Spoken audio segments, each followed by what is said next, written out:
नमस्कार दोस्तों, आज हम इस वीडियो में बात करेंगे ब्रूस ली के बायोग्राफी के बारे में।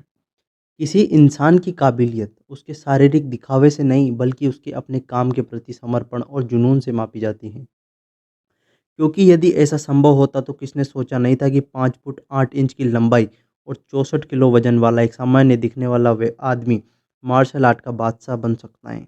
हम बात कर रहे हैं ब्रूस ली की, जिन्हें मार्शल आर्ट की दुनिया का भगवान भी कहते हैं। ब्रूस ली की फुर्ती और उनके ताकत के पीछे कारण आज भी रहस्य हैं।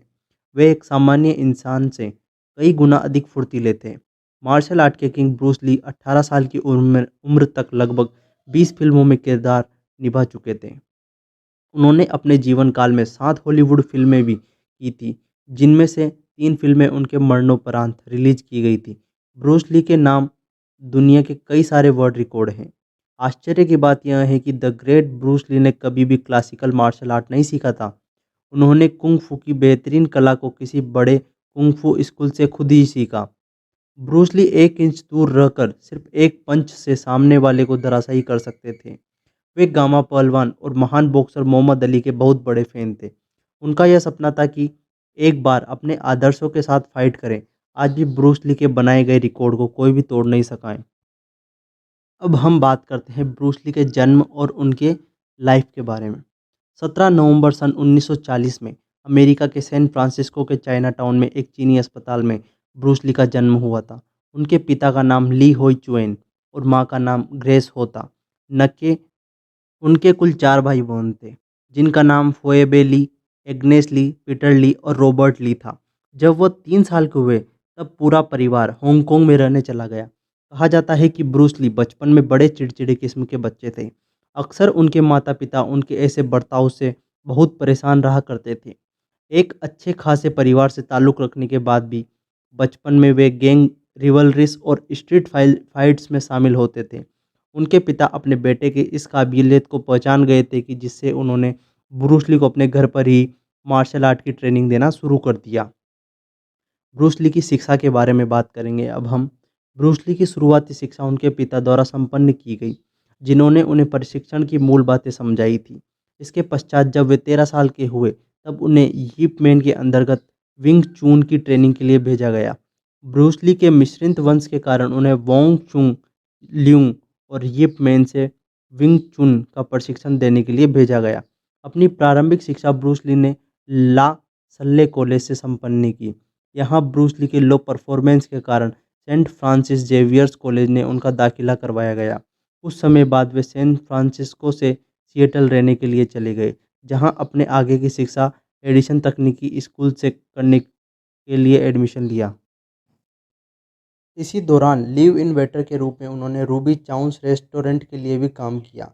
इसके पश्चात साल 1961 में वाशिंगटन विश्वविद्यालय में पढ़ने के लिए चले गए। अब हम बात करेंगे ब्रूस ली के मार्शल आर्ट फाइट करियर के बारे में।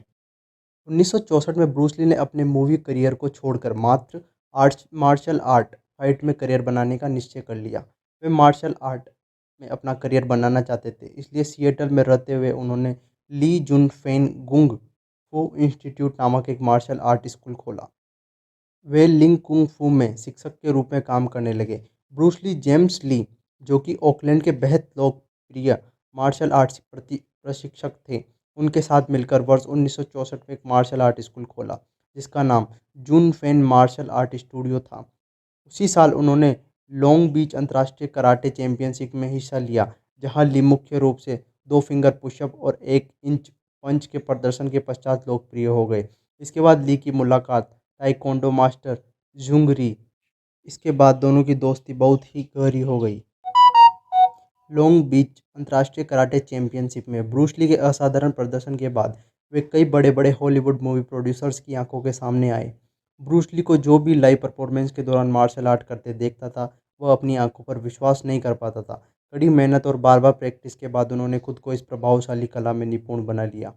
आने वाले सालों में ब्रूस ली ने अपने फिल्मी जगत में प्रवेश किया, जहाँ अपने अभिनय के जरिए उन्होंने वहाँ भी अपने परिपूर्णता की छाप छोड़ी। अब हम बात करेंगे ब्रूस ली के पिता फिल्म जगत से ताल्लुकात रखते थे। वे एक एंटोनी ओपेरा स्टार थे, जिसके कारण ब्रूस ली के मूवी करियर की शुरुआत में काफ़ी सरलता हुई। बहुत छोटी उम्र में ही उन्होंने फिल्मी जगत में अपना कदम सबसे पहले ली ने मोनोसिलेबिक शब्दों का संवाद करना सीखा। जब वह 3 साल के हुए तो अपने जीवन का सबसे पहला फिल्म गोल्डन गेट 12 में किरदार निभाया। मार्शल आर्ट के साथ छोटे ब्रूस ली ने कई फिल्में की जिसके अंदर एक अभिनेता बनने की रुचि पैदा हुई। 18 साल का होते हुए उन्होंने 20 फिल्मों में अपना काम कर चुके थे। 1959 से लेकर 1964 तक ब्रूस ली ने कई फिल्मों में अभिनय किया। उसके बाद उन्होंने अपने मूवी करियर के बीच से ही छोड़ने का निर्णय कर लिया। उन्होंने अपने कुंग फू करियर को अधिक समय दिया, लेकिन उनके बेहतरीन परफॉर्मेंस के कारण वे दुनिया में लोकप्रिय हो गए। ऐसे में बड़े-बड़े टीवी चैनल्स उनका इंटरव्यू लेते थे। उनकी बढ़ती निष्ठा के कारण उन्हें कई टीवी सीरीज में मुख्य अतिथि बनकर शामिल होने का मौका भी मिला। ब्रूस ली ने एक बार फिर सिनेमा जगत में अपनी एंट्री की। 1966 में उन्हें ग्रीन हॉर्नेट नाम की एक सीरीज में काम करने के लिए अवसर मिला, हालांकि यह ज़्यादा प्रसिद्धि नहीं बटोर पाई थी। 1969 में ब्रूस ली को हॉलीवुड में काम करने का अवसर मिला।